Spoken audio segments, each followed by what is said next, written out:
Good afternoon, ladies and gents. Thanks for joining us. Apologies for the slightly delayed start. Welcome to How to Recover from Ransomware 2017. So I'm going to kick off by running through a bit of housekeeping for today. So first of all, we're scheduled for 30 minutes today, and that includes a section for any Q&A at the end. Now, if you have any questions, you'll have a section on the right-hand side that you can type those into. Please do type away. And to answer the first question that usually occurs on any of the webinars that we tend to hold, we are recording the session today, so we'll be making that available afterwards. Don't feel you need to scribble furiously down. We'll also be distributing the slides.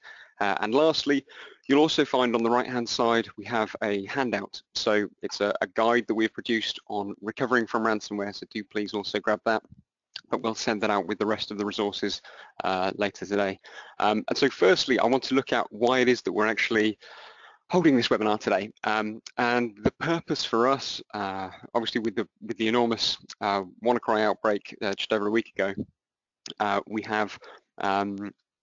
thought at the time, what's the most useful thing that we can do in the short term to provide some help and some guidance? Now, we actually held a ransomware webinar at the end of last year, and we thought, right, let's bring this up to date. Let's include these issues with WannaCry, and let's give this guidance again. So I'm going to run through what it is we're talking about, and the title is pretty key here. So we are talking about recovering from ransomware. So we've seen lots of really good coverage on the real detail about WannaCry, but we're not just going to be looking at WannaCry because, as we'll get to in a little while, there are some aspects that are really interesting about it, but there's some that are really run-of-the-mill, pretty standard, and I don't want this to be limited to just that particular case. So we're going to be looking at some actionable steps you can take for all ransomware, and firstly, it's recovering. So we're going to touch upon prevention, but the focus of today is going to be on mitigation and actually recovering. So to run through this agenda, we're looking at what it is and how it works, so why it's breaching so many organizational defenses. We're going to be looking at the prevention and mitigation strategies, so how you can do that, your incident management and your crisis management process, and then escalation. And then we're going to look specifically at how you should be setting up backup and disaster recovery strategies and schedules in order to be able to recover from ransomware, because there are some interesting aspects that are slightly different to other types of the kinds of data loss that you might be suffering. So first of all, what is it and how does it work? So in order for us to understand it, to know how to avoid it and to recover from it, we've got to have at least a basic understanding of how it works. So ransomware is, there are two main strands. There are locking strands and there are crypto strands. And there are systems that will lock you from access to your machine, and there are the more common strands that we're seeing at the moment where elements of your data are encrypted, and the only way for you to be able to access that data again is to pay for an encryption key. Now that payment will usually be in the form of a cryptocurrency. Very often it'll be a Bitcoin, and then you get your encryption key. You're able to restore that data. Now, in most cases that I am personally aware of, when payments have been made, the victims have been able to restore their data, but really critically here, and we've got some links to these resources at the end. There was a survey taken last year by Trend Micro which said actually only in a fifth of the cases does the victim actually get their data back. Now the amount you're going to be paying for a ransom, pretty commonly it was around $200 in Bitcoins. As we saw from WannaCry, it was $300. But those are for the mass ransomware attacks. If you've been targeted and you suffered a specific ransomware attack, then the total cost is usually far higher. We've seen certain cases in the US for healthcare organizations where that can be up in the tens of thousands, and I would wager that there are some much higher ransoms that have been handed out but aren't necessarily in the public domain. So the most common attack vector that we will see, and this is not specific to WannaCry, as we'll get to in a second, is through email, through phishing emails. But that doesn't have to be the only route. It's malware. It could be delivered through any different method. So that could be through malvertisements, it could be through compromised websites, or as we'll see in the case with WannaCry, specifically through Microsoft messaging service. So there are a couple of key facts that I think these are the things that are key to all different strands of ransomware. The first is the encryption is to all intents unbreakable. Now, you might have seen in the news there were some really spectacular efforts that were put into breaking this for WannaCry, which worked in a small number of situations, particularly on XP machines. It didn't necessarily work for all machines that had been infected, and only in the case that that machine had not been rebooted since the infection occurred. But it's very rare that you will have a chance to break that encryption and get the data back in that way. And secondly, there is a deadline for your payment. So in this case, that was you were forced into action within a week. And we saw a lot of these, these heroic efforts were taking place right in the 11th hour. So in order for folks to be able to restore that data, it was pretty difficult at that stage in the process. So let's look at WannaCry specifically and how this is a little different to what we've seen. So firstly, I want to look at what's the same, and then what are the things that aren't the same. So the ransom itself was not wildly different to what we tend to see for the majority of attacks. It was $300. It doubled after 3 days, so a bit like a parking ticket where the criminal is attempting to make you pay and force your hand into action. And then the files will be deleted after 7 days. Now, the thing that was particularly different in this case with WannaCry was that it was spread in a very different way. It was spread by using the Eternal Blue exploit for server message blocks, so Microsoft SMB, and it was spread through a worm. So what we're not going to look at today, there's been some great things written about whether it's right or not that the NSA happened to be hoarding this exploit, which was then released later on when they themselves were hacked. There's been a lot of commentary on whether or not Microsoft were in the right to not be providing updates for XP, and whether or not that was actually a case. It seems certainly from the latest reports that the majority of affected machines weren't XP, because there were problems with how the worm would install. It was in unpatched Windows 7 machines. But this was a very different type of attack, and it was the reason that we saw this enormous spread over a really short space of time in the NHS and in Telefonica and in these big organizations who had these issues. But I want to move on to kind of to put this into some context, and that is to say how many data barracks customers were affected by this issue. And I think probably you would be surprised to hear it was only one. So when this originally kicked off back on the Friday the week before last, we were following the news, and we saw initial reports looked at this may have been a targeted attack to the NHS. It turns out that wasn't the case, so our engineers were all bracing and prepared for what we expected to be an influx of calls of people who had been affected. Now, our customer base for backup and disaster recovery services got 1,000 odd customers in the UK, and they're generally medium-sized businesses. Some very large and some pretty small, but it's the majority are medium 100 to 1,000 person businesses.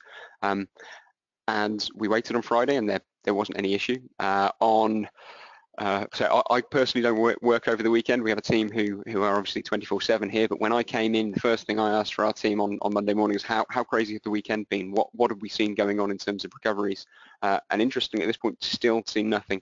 We were still braced. We were still expecting more to come in as people were coming back from the weekend and perhaps seeing they had issues. But the only customer that we had that was affected happened to be an NHS trust.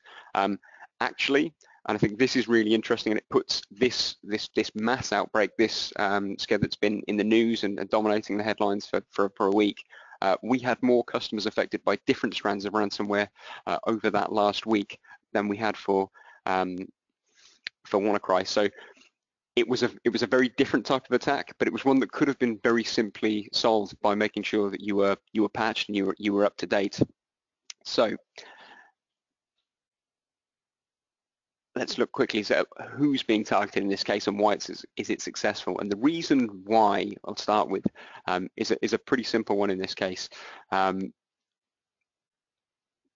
criminals will always act where they can get the best return for their money. And this ransomware itself has been around for a really long time, but we haven't seen this enormous explosive growth, and that growth can be tied directly to the rise in cryptocurrency. And what's happened there is that we've had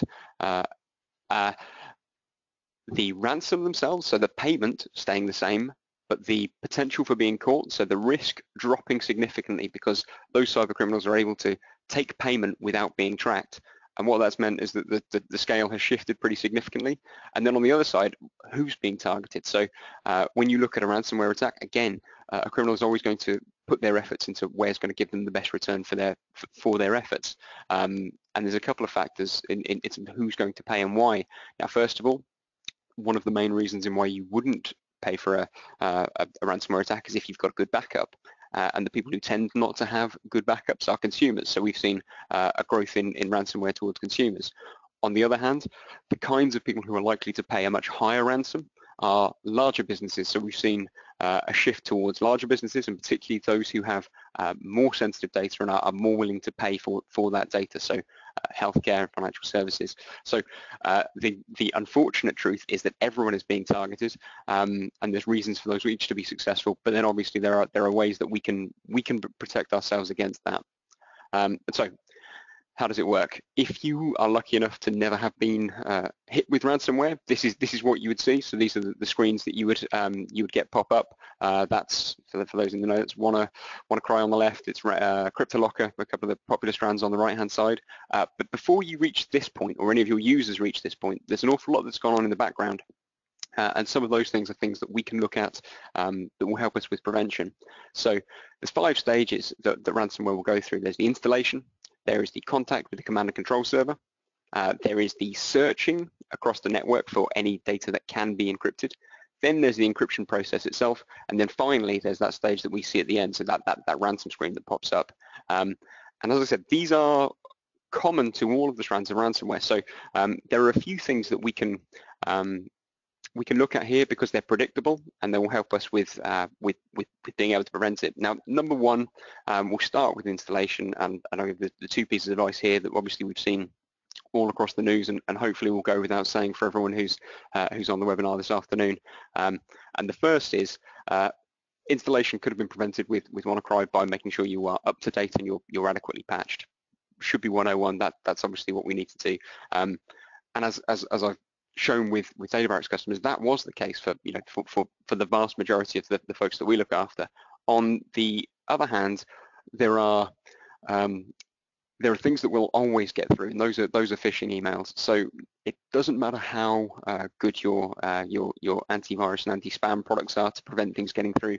Ultimately, if it's a really targeted attack, those will get through. So your first defense is having a really educated user base who know what to look for, how to tell if something is authentic or not, to prevent that first installation taking place.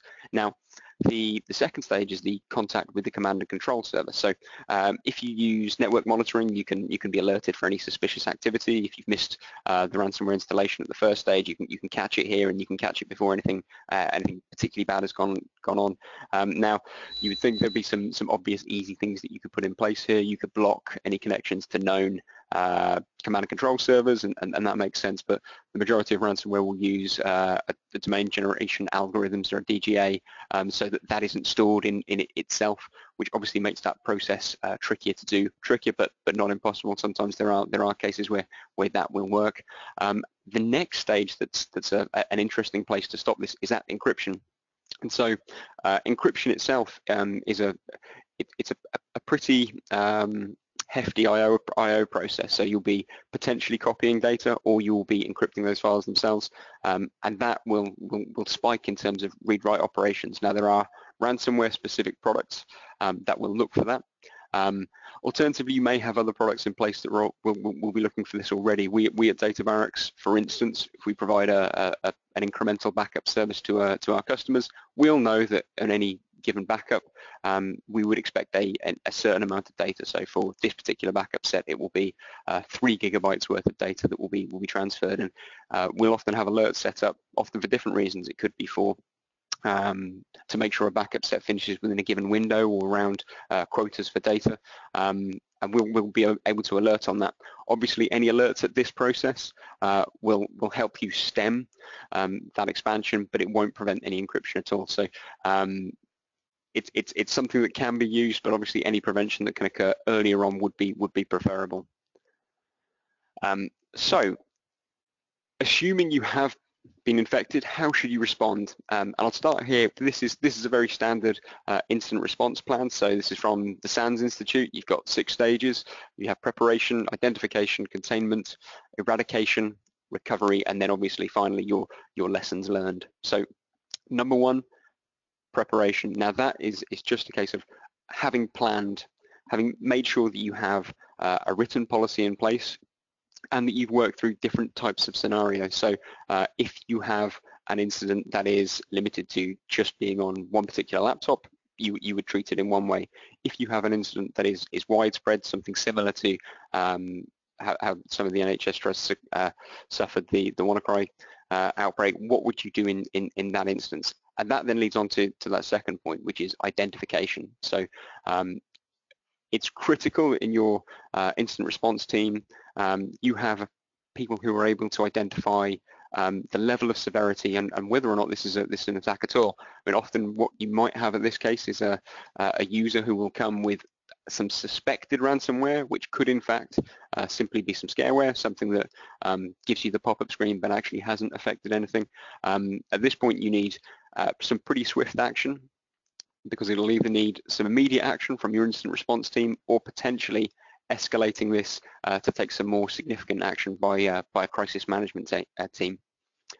Your containment process is what you can do to limit any spread of ransomware. So if possible, you want to isolate whether it's a selected drive, a share, any servers, and obviously, if you think about that at this process, one of the things that the piece of advice that we would always give for reviewing this process for ransomware is that could be a pretty significant decision to be made. You could be looking at taking all of IT offline for a period to make sure you can contain this. So it's vital that in your escalation process, there are people around at this point to be able to make that decision.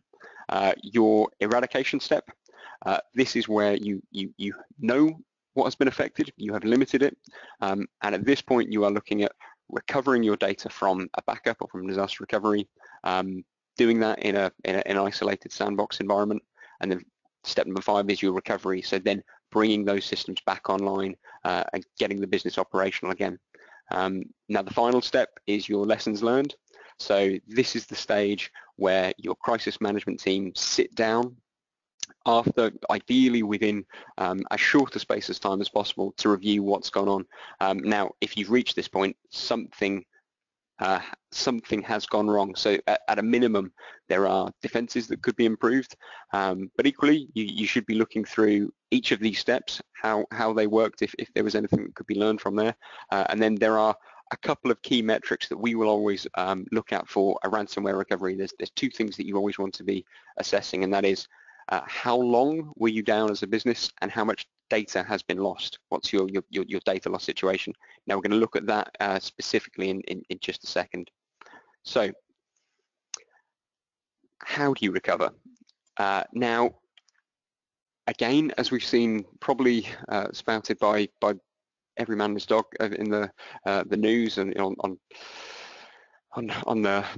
BBC News and Sky News, I've even seen this over the last week or so. There's 2 options once you've been hit by ransomware. The first is that you pay that ransom, and the second is that you recover from a backup.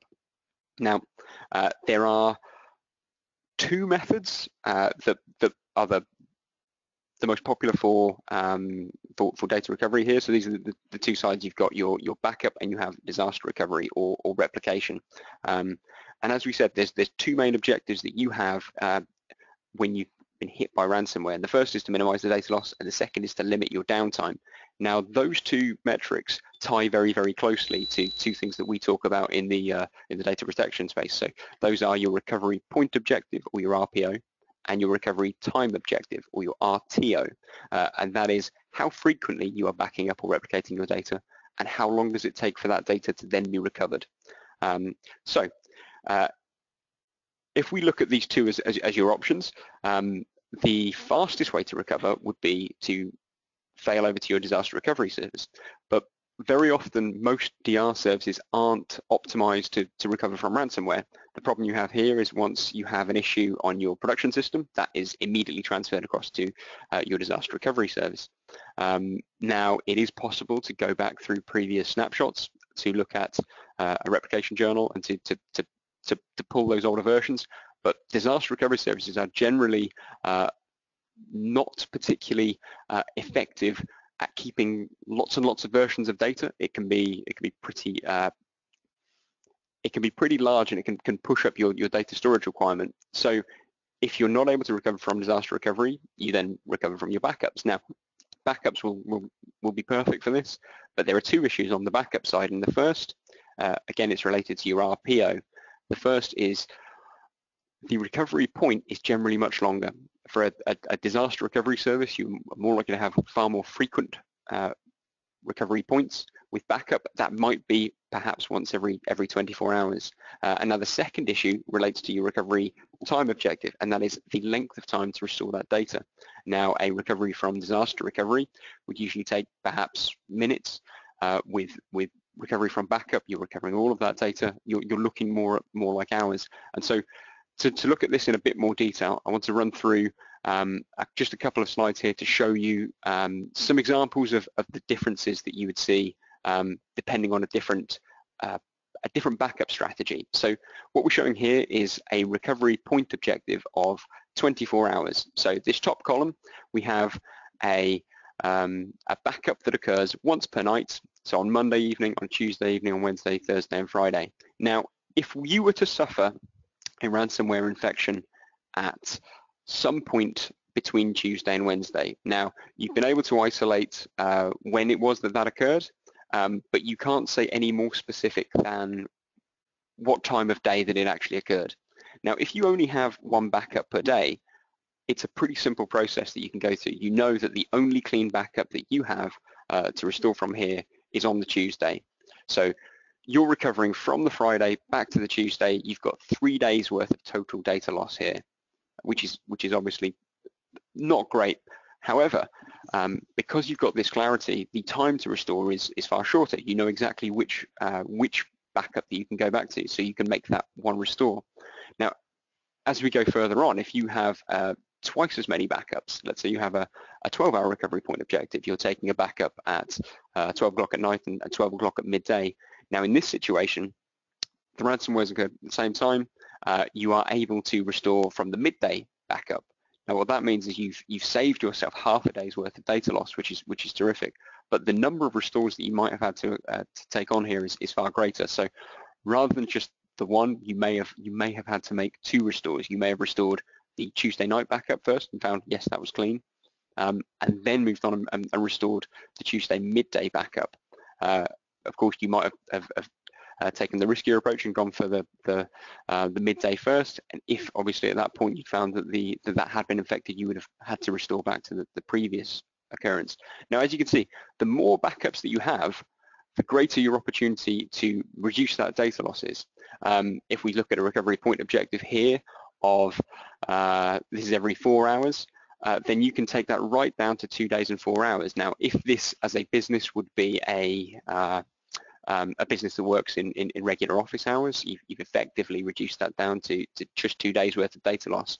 But if you're not able in any other method to isolate, as I said, when that ransomware had occurred, what you have to do is make far more recoveries, and these don't necessarily have to be complete recoveries. It is possible to restore just samples of that data, but there's a number of restores that you are needing to take place in order to get to that closest backup. And of course, finally, we'll look at CDP. So if you're backing up with continuous data protection, in that instance, you can restore right up to the point before that ransomware hit. But that process of making those recoveries is obviously pretty time consuming. So the overall point that I want to stress here is if we were to look at this situation, as I said, it's a hypothetical situation where the ransomware has been on the network for a number of days and has not been identified beforehand. Now, this isn't completely out of the blue, we've seen examples of ransomware that's been unnoticed on a network for up to 3 weeks, and there are some strands of ransomware that are deliberately designed to outlast a standard business's backup retention policy, so that when they do make themselves known, you have no other alternative other than to pay the ransom. But as you can see, if you are in a position where you need to make this restore, if you are lucky enough and it's the Friday and this has happened, and you are a business that works within standard working office hours, maybe you can do this over a weekend, and that's a more relaxed process. But if you're doing this up against it with systems down and you need to have the business up and running, there is a balance that needs to be struck between getting that business up and running, reducing your downtime, and reducing your data loss. Now, the final point that I'll make here is that it is possible to find a nice middle ground. So what you might choose to do is to make a full recovery from, for instance, Tuesday at midday, and then the business can carry on operating, but you can continue to work through and find any more recent data that can be recovered. And as we said, it's possible to do this without making a full recovery at each point. It shouldn't be a case that if, for instance, a single recovery takes you 4 or 6 hours to do, and you need to make 6 restores, it isn't 4 times 6, for instance. You should be able to do that slightly faster. But obviously, this is the I guess the reality that we see with the majority of ransomware attacks. So the key factors are being able to get back to the most up-to-date version of data in as quick as possible, as quick a method as possible. So I want to make a quick point here on testing or exercising, and that is to say, most businesses will have something in both in their incident response plan and in their disaster recovery plans that looks at specifically a cyber attack or a malware attack. Now, what we would say is that if that hasn't been looked at or updated in the relatively recent past, certainly in the last 12 or 18 months, if you were to look at your risk register and look at how you're attributing the risk of malware attack, it's likely that it is both increased in terms of the likelihood of that occurring, and it is increased in terms of the severity of it occurring. So we'd certainly recommend building in cyber attacks and ransomware attacks into your next full DR test, and also building it into any tabletop testing that you might be able to do. The resource that we have here is a tabletop testing simulator that we've created. You can get to from our website. Take a look at that. One of the scenarios specifically is a cyber attack, which hopefully interesting and gives you some food for thought working through, but also hopefully will give you some guidance in terms of what you should be factoring and building into your own wider testing and exercising scenarios. So to sum up, so we started a little late today, but I'm always keen to make sure that we don't overrun, so that you can, if you have any other commitments, you can get onto them. So if you remember nothing else, make sure you've got a specific incident response plan for your ransomware. Review your backup schedules and your retention policies, and the only way that you can really guarantee that you will survive this is with historic copies of your data in your backup or your disaster recovery. And obviously, as we've all heard a number of times, make sure you're patched and up to date. So I'd like to finish there. Thank you very much for joining us today, and we look forward to seeing you on our next webinar. Thanks.